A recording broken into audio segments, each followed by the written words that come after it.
그리고 네 번째는 우리가 벗어야 될 네 번째 신발은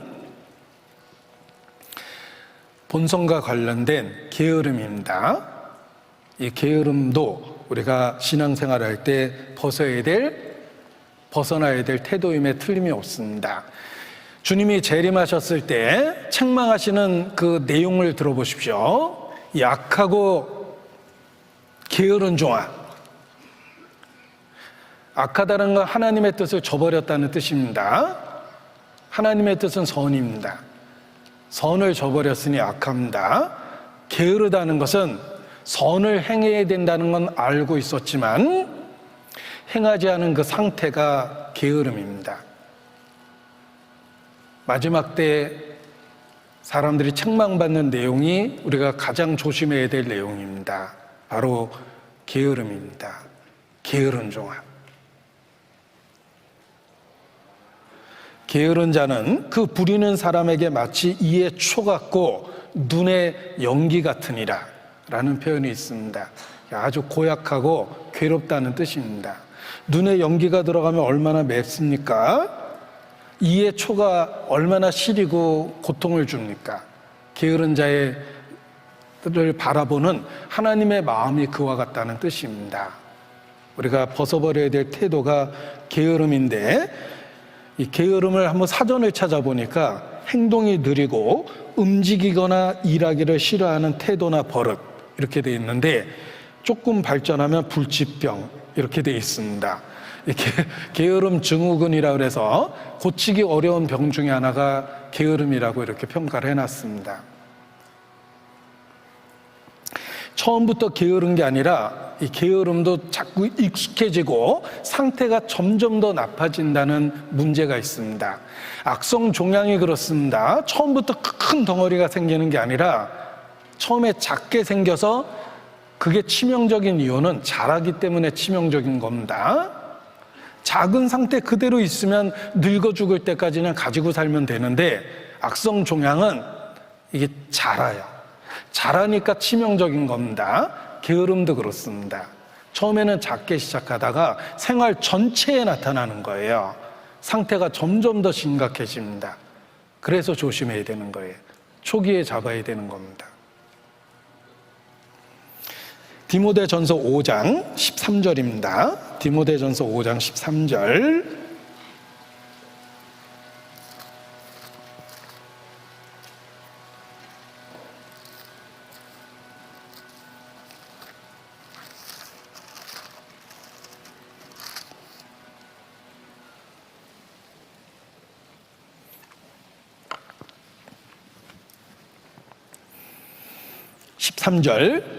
같이 읽습니다.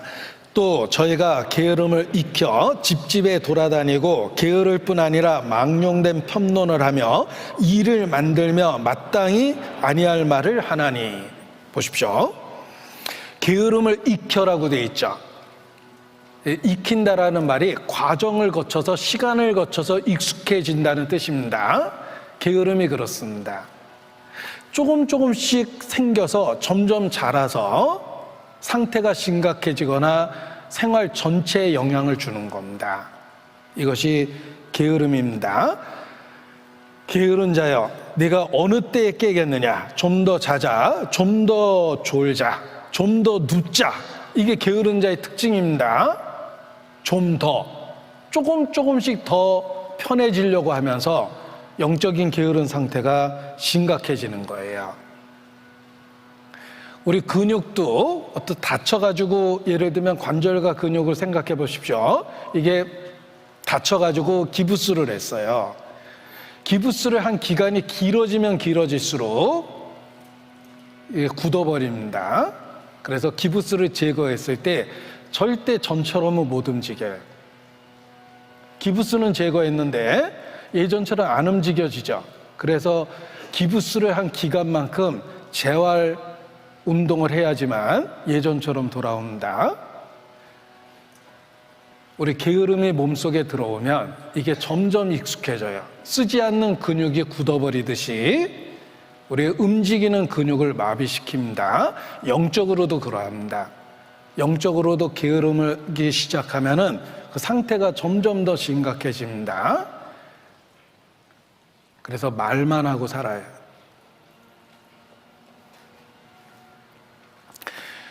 천국에 가니까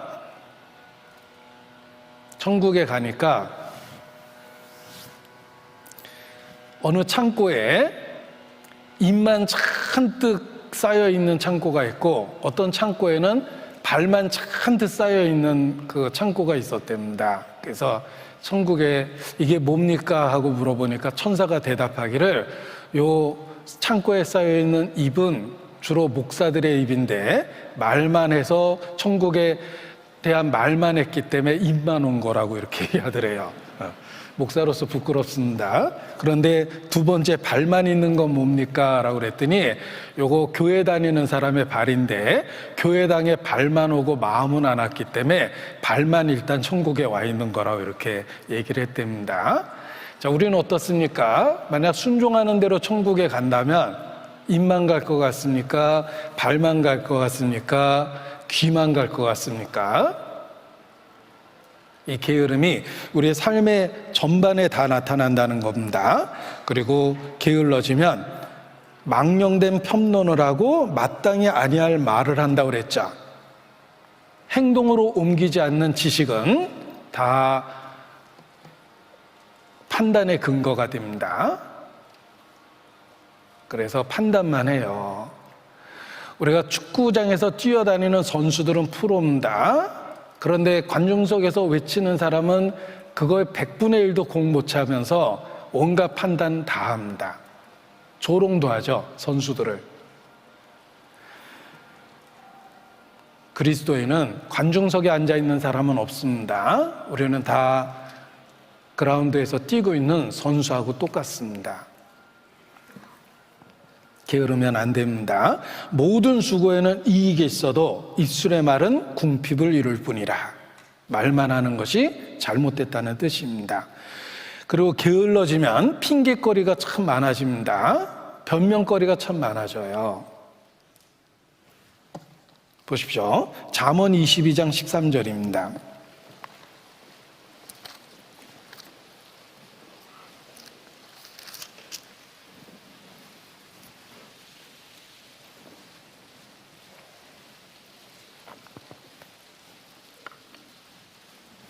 (22장 13절) 같이 읽죠.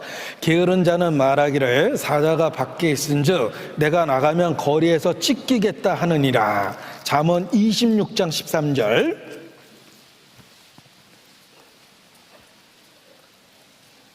(26장 13절) 같이 읽습니다. 게으른 자는 길에 사자가 있다, 거리에 사자가 있다 하느니라. 길에 사자가 있다. 핑계 댈 만하죠. 어떻게 나갑니까? 그런데 철로역정에 이런 이야기가 있습니다. 철로역정에 성도가 길을 가는데 무서운 사자가 달려듭니다. 그래서 나갈 수가 없었는데 잘 보니까 이 사자가 있기는 있는데 묶여있는 사자예요. 그래서 길의 중심으로 걸어가니까 사자가 달려들어서 위협은 하지만 결코 해칠 수는 없도록 묶어놓은 겁니다. 게으른 자는 사자가 있다고 핑계를 댑니다. 믿음을 갖고 나아가 보면 감당할 수 있는 사자라는 거예요. 그런데 영적으로 게으르면 길에 사자가 있다라고 핑계댑니다. 상황과 환경을 핑계대서 아무런 행동을 하지 않습니다. 14절에도 게으른 자에 대한 이야기가 있는데 문짝이 돌적이를 따라서 도는 것과 같이 게으른 자는 침상에서 구우느니라. 한번 이렇게 이미지를 갖고 생각하면은 마음에 새겨집니다. 이 문짝이 돌적이를 따라서 그 자리에서 왔다 갔다 열리고 닫히고 하는데 게으른 자도 침상에서 그렇게 왔다 갔다 합니다. 평생 그 상황 안에서 못 벗어나는 거예요. 그리고 온갖 핑계를 다 대고 있습니다. 게다가 행동으로 옮기지 않는 지식은 교만하게 만들기 때문에 16절 같이 읽습니다. 게으른 자는 선히 대답하는 사람 7보다 자기를 지혜롭게 여기느니라.